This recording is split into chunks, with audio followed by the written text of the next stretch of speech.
अब हम लोग को वीवीटी के थ्रू एक क्वेश्चन है, इस क्वेश्चन का hybridization, shape, type of complex और मैग्नेटिक नेचर हम लोग को निकालना है। 2 क्वेश्चन कल हम लोग कर चुके थे, 4 क्वेश्चन टोटल करना है। 4 ही से आपको एग्जाम में आएगा, उससे ज्यादा आने वाला नहीं है। तो यहां पे ध्यान दीजिएगा, इसको हम लोग सॉल्व करते हैं। तो सबसे पहले ध्यान दीजिएगा, सबसे पहले आपको क्या निकालना है, ऑक्सीडेशन स्टेट निकालना है। क्या निकालना है, बोलो, ऑक्सीडेशन स्टेट निकालना है। किसका, निकल मेटल का ऑक्सीडेशन स्टेट निकालना है। किसका निकालना है, निकल मेटल का। तो ध्यान दीजिएगा, 2 सोडियम है, ठीक है, और क्या है, निकल है, और क्या है, 4 साइनाइड है। ओवरऑल चार्ज क्या इसके ऊपर, 0। तो 2 सोडियम कितना है, 1, और ये क्या आपका निकल है। और साइनाइड कितना होता है, साइनाइड का -1 होता है। तो बताओ 2 + Ni और -4 = 0। तो बताओ Ni का कितना हो जाएगा ऑक्सीडेशन स्टेट, बोलो, ये +2 हो जाएगा। कितना हो जाएगा, +2। अब देखो निकल का आपको पता है 28 होता है। कितना होता है, 28। तो इसका electronic configuration 1s2 2s2 2p6 3s2 3p6 4s2 और 3d कितना हो जाएगा, 8 होता है। 3d क्या होगा, 8। अब इसको रीअरेंज कर लेंगे। क्या कर लेंगे, रीअरेंज करेंगे, रीअरेंज। तो रीअरेंज करेंगे तो क्या होगा, 1s2 2s2 2p6 3s2 3p6 3d कितना होगा, 8 और 4s2 क्या होगा, 0। देखो 3 को क्या करेंगे, 3 के साथ रख देंगे। 3 वाले को क्या रखेंगे, 3s 3p 3d एक साथ, और 4 को क्या कर देंगे, बोलो, बाहर कर देंगे। अब क्या करना है, तो भाई 2+ करना है। क्या करना है, 2+, यानी Ni 2+, यानी इसमें से क्या कर लेंगे, 2 इलेक्ट्रॉन्स को बाहर निकालेंगे। कितने इलेक्ट्रॉन्स बाहर निकालेंगे, 2 इलेक्ट्रॉन। तो 1s2 2s2 2p6 3s2 3p6 3d 8, और फिर क्या होगा, 4s कितना होगा, 4s 0 हो जाएगा। 4s है, फिर क्या है, 4p है, और फिर क्या है, 4d है। समझ पा रहे हो बात को। तो अब हम लोग को देखो घर बनाना है, डब्बा। तो देखो 3d से बनाएंगे क्या, 3d से करते हैं ना। तो देखो कितना है इलेक्ट्रॉन बताओगे, हाँ 5 है कि 8 है, हाँ 5 डब्बा है, 1 2 3 4 5 6 7 और ये 8। आगे क्या खाली है, 4s, और फिर आगे क्या खाली है, बोलो 4p, और उसके आगे क्या खाली है, 4d खाली है। बताए थे कि मेहमान का टाइप देखना है, यानी लिगेंड का टाइप देखना है, स्ट्रॉन्ग फील्ड है या फिर वीक फील्ड है। तो देखो कौन से लिगेंड है, Cn- है। क्या है, Cn-। तो Cn- बताओ कौन सा होता है, हाँ हाँ, मोअज़्ज़ज़ मेहमान है। क्या है, मोअज़्ज़ज़, खासम खास है, हाँ फुफ्फा। तो अब आएंगे तो क्या करना पड़ेगा, आपकी मजबूरी है, क्या कराओगे, पेयरिंग कराना पड़ेगा। क्या कराना पड़ेगा, पेयरिंग। तो आप बेचारे मजबूरी में क्या करोगे, अपना कमरा खाली करोगे, फूफा जी को देना पड़ेगा। रिटायर्ड जीजा इज इक्वल टू फूफा, है कि नहीं। तो आपने क्या किया, आपने ये एक इलेक्ट्रॉन इसमें, एक Cn को यहां एडजस्ट कर दिया, दूसरे को यहां, तीसरे को यहां, और चौथे को यहां एडजस्ट कर दिया। समझ पा रहे हो बात को। तो जरा सा देखो D कौन सा है, एक D है, एक S है, और P कितना है, 2 ठो P है। तो आपका हाइब्रिडाइजेशन क्या हो जाएगा, पहला हाइब्रिडाइजेशन बताओ, DsP2। दूसरा शेप क्या हो जाएगा, DsP पे बताओ शेप क्या कल लिखवाए थे, बोलो, स्क्वायर, बोलो बच्चों, प्लेनर। देख लोगे DsP2 पे क्या था, स्क्वायर प्लेनर था। कोई दिक्कत? sp3d2 पे क्या था? ऑक्टाहेड्रल था। dsp2 पे क्या था? d2sp2 पे क्या था? ऑक्टाहेड्रल था। sp3 पे क्या था? टेट्राहेड्रल था। और dsp2 पे क्या था? बोलो, स्क्वायर प्लेनर था। तो ये स्क्वायर प्लेनर है। अब देखो टाइप ऑफ कॉम्प्लेक्स बताना है, आउटर स्पिन है या इनर स्पिन है। तो देखो ये 3D है और बाहर में क्या है? 4D है। 4D में इलेक्ट्रॉन गया है क्या? 4D मतलब बाहर नहीं गया है, अंदर ही चला आया है। अंदर चला आया है तो इसको हम लोग क्या बोलेंगे? बोलो, इनर स्पिन, या फिर एक और नाम है इसका, क्या बोलेंगे? इनर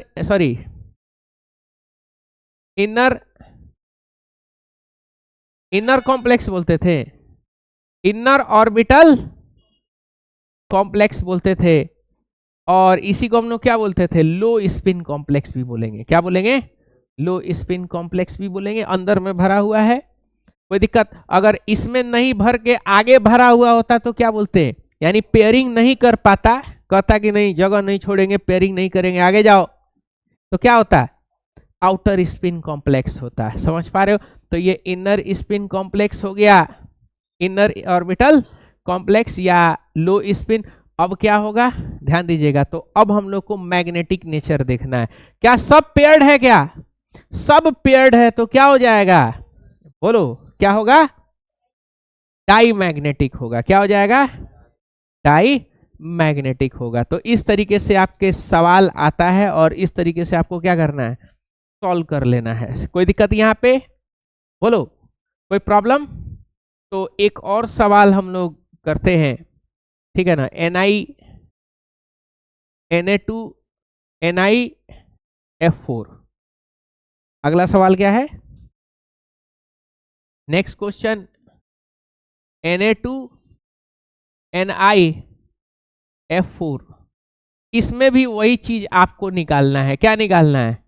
हाइब्रिडाइजेशन निकालना है। और क्या निकालना है? शेप निकालना है। और क्या निकालना है? टाइप ऑफ कॉम्प्लेक्स बताना है, इनर है या आउटर।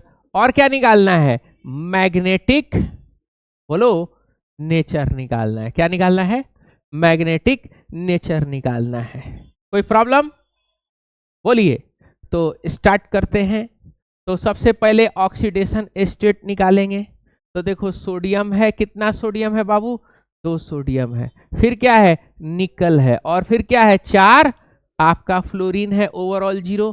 तो देखो सोडियम का 1 होता है, निकल का निकालना है 4, और F का कितना होता है? -1 होता है। 2 + Ni -4 = 0। तो Ni का कितना हो जाएगा? +2 हो जाएगा। क्या हो जाएगा? +2 हो जाएगा। अब हम लोग आगे बढ़ते हैं। तो सोडियम निकल देखो 28 होता है ना, क्या होगा? 1s2 2s2 2p6 3s2 3p6 4s2 3d8। Arrange कर लेते हैं, रीअरेंज। तो रीअरेंजमेंट में क्या होगा? 1s2 2s2 2p6 3s2 3p6 3d8, और फिर क्या होगा? 4s2 हो जाएगा। कोई दिक्कत? अब क्या करना है? अब Na+ का करना है, Na2+ का। तो भाई 2 इलेक्ट्रॉन क्या कर देंगे? बाहर से हटा देंगे। बाहर से क्या करेंगे? हटा देंगे। तो कहां से हटाएंगे? 4s क्या होगा? 0, 4p0, और फिर क्या होगा? 4d0। समझ पा रहे हो बात को? कोई दिक्कत? तो यहां से हम लोग स्टार्ट करते हैं 3 से। तो क्या होगा? बोलो, 1 2 3 4 5 6 7 8, और ये क्या है? 4s, और यहाँ पे क्या है? 4p, और यहाँ पे क्या है? बोलो, 4d। तो अब जरा सा देखते हैं कौन से मेहमान आएंगे बाबू? फ्लोरीन। क्या ये मौजज हैं? मौजज नहीं है, यानी ये क्या होगा? वीक फील्ड लिगेंड है। क्या है? वीक फील्ड है। मेहमान, चिरकुट टाइप के मेहमान है। तो बचवा सब अपना अपना कमरा शेयर नहीं होने देगा, कहेगा कि मियाँ आगे जा। क्या होगा? तो ये आगे जाएगा, इसके साथ पेयरिंग करेगा बाबू। किसके साथ? ये इसमें, ये गया इधर, ये गया इधर, और ये गया इधर। कोई प्रॉब्लम? यानी अंदर नहीं जा पाया, बाहर से बाहर क्या कर दिया? भगा दिया। समझ पा रहे हो? तो जरा सा हाइब्रिडाइजेशन चेक करना। देखो S और P कितना है? 3 ठो P है। तो बताओगे बच्चों हाइब्रिडाइजेशन क्या होगा? हाइब्रिडाइजेशन होगा sp3। sp3 होगा तो शेप क्या हो जाएगा? बोलो, टेट्रा हेड्रल लिखवा दिए थे उस दिन। अच्छा, अब ध्यान दीजिएगा, बताइएगा इम कॉम्प्लेक्स का टाइप क्या होगा? बाहर भेज दिया, अंदर नहीं रहने दिया है। क्या बोलेंगे? आउटर ऑर्बिटल कॉम्प्लेक्स, या इसका एक और नाम है हाई स्पिन। क्या नाम है? High spin complex. ठीक है, अब देखते हैं मैग्नेटिक नेचर। बताओगे मैग्नेटिक नेचर क्या है? Paramagnetic, diamagnetic? पैरामैग्नेटिक है। क्यों पैरामैग्नेटिक है? यहां पे देख पा रहे हो 2 ठो अनपेयर्ड इलेक्ट्रॉन है। तो क्या, कैसा नेचर होगा? पैरामैग्नेटिक। कैसा होगा? पैरामैग्नेटिक। समझ पा रहे हो बात को? तो इस तरीके से वो लोग सवाल पूछते हैं बिहार बोर्ड में। भरमार रहता है, ऑक्सीडेशन स्टेट निकालने का भरमार रहता है। फिर कॉम्प्लेक्स का टाइप पूछ देता है कि मैग्नेटिक है, कौन सा नेचर है, पैरा या डाईमैग्नेटिक है। फिर पूछता है कि कौन सा हाइब्रिडाइजेशन है। तो ये इतना जो कल का और आज का जो लेक्चर आपको पढ़ाए हैं उसको सबको प्रैक्टिस मार दीजिएगा, तो आपका कम से कम 3 से 4 नंबर कहीं इधर उधर जाने वाला नहीं है। कोई दिक्कत? आप क्वेश्चन हम करवाएंगे आपका, टेंशन मत लो। कोई प्रॉब्लम? बोलो। तो हमारे पास ये दोनों जो टॉपिक्स हैं, कौन कौन से टॉपिक्स? बोलो। VBT के, वो यहाँ पे खत्म है। ठीक है, वैलेंस बॉन्ड थ्योरी हमारा यहाँ पे खत्म है। ठीक है ना? अब हम लोग को 2 थ्योरी बचा हुआ है। कौन कौन सा? तो एक आइसोमर बचा हुआ है, और एक क्या बचा हुआ है? बोलो। एक आपका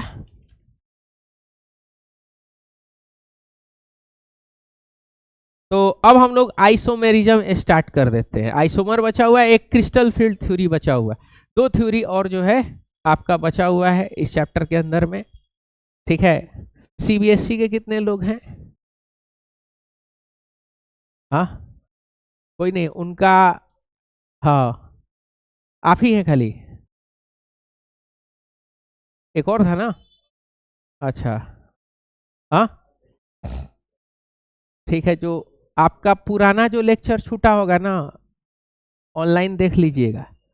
CBSE में जो है आपका एक और है डी ब्लॉक एलिमेंट, बहुत बड़ा नहीं है, छोटा ही चैप्टर है। और जो बाकी है ऑर्गेनिक और इनऑर्गेनिक का, उसके अंदर में ये था। बाकी आप उससे देख लीजिएगा। ठीक है, कोई दिक्कत? हालांकि अगर आपको इसमें बाकी अगर कॉम्पिटिटिव एग्जाम के लिए अगर आप तैयारी कर रहे हैं तो आते रहिएगा कंटिन्यूअसली। ठीक है, चलो आगे बढ़ते हैं, ध्यान दीजिएगा। हाँ, कोई प्रॉब्लम? बोलिए।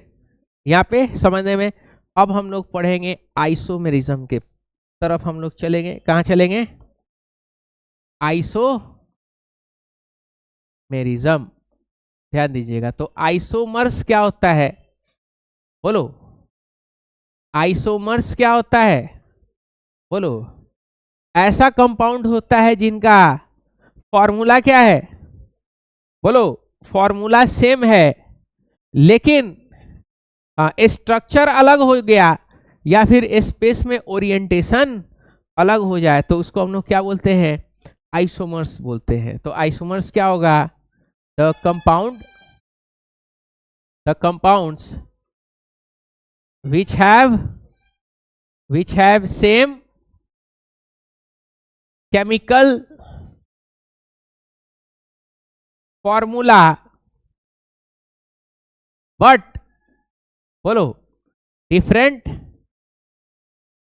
स्ट्रक्चर और याद रखिएगा, और डिफरेंट ओरिएंटेशन इन स्पेस, क्या कहेंगे? Called isomers. क्या कहेंगे बाबू? बोलिए। इसको हम लोग बोलते हैं आइसोमर्स। क्या बोल देंगे? आइसोमर्स बोलेंगे। समझ पा रहे हो बात को? देखो, दो किस्म का आइसोमर होता है। आइसोमेरिज्म कोऑर्डिनेशन कंपाउंड में दो किस्म का होता है। एक को बोलते हैं स्ट्रक्चरल आइसोमर्स। क्या बोलते हैं? Structural isomer. और दूसरे को क्या बोलते हैं? दूसरे को हम लोग बोलते हैं ऑप्टिकल आइसोमर। क्या बोलते हैं? एक को बोलते हैं ऑप्टिकल आइसोमर और दूसरे को क्या बोलते हैं? सॉरी, एक को बोलते हैं स्टीरियो आइसोमर और एक को क्या बोलते हैं? Structural isomer. इसको क्या बोलेंगे? बोलो।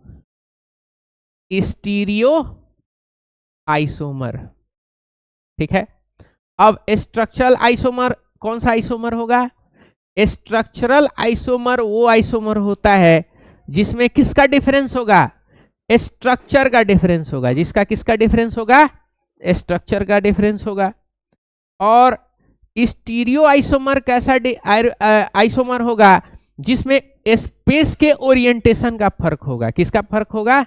स्पेस के ओरिएंटेशन का फर्क होगा। समझ पा रहे हो? तो स्टीरियो आइसोमर में दो पार्ट होता है। एक को बोलते हैं ज्योमेट्रिकल आइसोमर और दूसरे को क्या बोलते हैं? Optical isomer. क्या बोलते हैं? ज्योमेट्रिकल आइसोमर और ऑप्टिकल आइसोमर। और स्ट्रक्चरल आइसोमर में कौन कौन सा आइसोमर होता है, इसको यहां पे समझिएगा। ठीक है। इसके अंदर में 4 आइसोमर पढ़ना है। किसके अंदर में? स्ट्रक्चर के अंदर में। लिंकेज, कोऑर्डिनेशन, आयोनाइजेशन आइसोमर और सॉल्वेट आइसोमर। पहला क्या है? Linkage isomer. Linkage isomer. दूसरा कोऑर्डिनेशन आइसोमर। तीसरा क्या था? Ionization isomer. और फिर बोलो लास्ट में क्या है? Solvate isomer. क्या है? Solvate isomer. ठीक है। तो ये आइसोमर का क्या है, इस तरीके से हम लोग को स्टडी करना है। Stereo isomer. स्टीरियो आइसोमर कौन सा आइसोमर है? क्या इसमें डिफरेंट होता है? Different in orientation in space. और इसमें क्या होता है? बोलो डिफरेंट इन स्ट्रक्चर। बाकी फॉर्मूला क्या होता है? फॉर्मूला सेम होता है। स्ट्रक्चर ओपन करोगे तो अलग अलग स्ट्रक्चर दिखेगा। ठीक है। इसमें स्ट्रक्चर देखो, इसमें ओरिएंटेशन देखोगे तो अलग अलग ओरिएंटेशन दिखेगा। समझ पा रहे हो? तो अब हम लोग स्टार्ट करते हैं। कहाँ पे? बोलो स्ट्रक्चरल आइसोमर पे हम लोग आते हैं। कहाँ पे आएंगे? स्ट्रक्चरल आइसोमर में। तो स्ट्रक्चरल आइसोमर में सबसे पहले हम लोग किसको स्टडी करेंगे? सबसे पहले हम लोग स्टडी करेंगे लिंकेज आइसोमर पे। सबसे पहले किसको स्टडी करेंगे? Linkage isomer. ध्यान दीजिएगा। एम्बिडेंट लिगेंड पढ़े हो? एम्बिडेंट लिगेंड क्या होता है? बोलो क्या होता है एम्बिडेंट लिगेंड? बोलो ऐसा लिगेंड जिसके पास क्या हो? बोलो दो दो बाइंडिंग साइट्स हो लेकिन अलग अलग एटम से। जैसे मिसाल के तौर पे NO2। ये NO2 एक तरीके का लिगेंड है जिसका 2 बाइंडिंग साइट है। कौन कौन सा? एक तो आपका ऑक्सीजन से बाइंडिंग हो सकता है और दूसरा किससे बाइंडिंग हो सकता है? नाइट्रोजन से बाइंडिंग हो सकता है। एक ऑक्सीजन से बाइंडिंग होगा, दूसरा नाइट्रोजन से बाइंडिंग होगा। तो ध्यान दीजिएगा, एक कंपाउंड होता है CO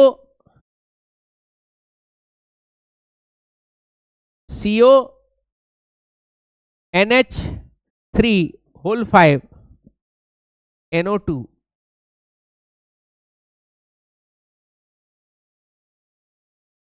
Cl2, ये एक कंपाउंड है, ठीक है। इस कंपाउंड में ध्यान दीजिएगा, लिगेंड को जरा सा ध्यान दीजिएगा। स्ट्रक्चर हम ड्रॉ कर रहे हैं, दो तरीके का स्ट्रक्चर ड्रॉ कर सकते हो।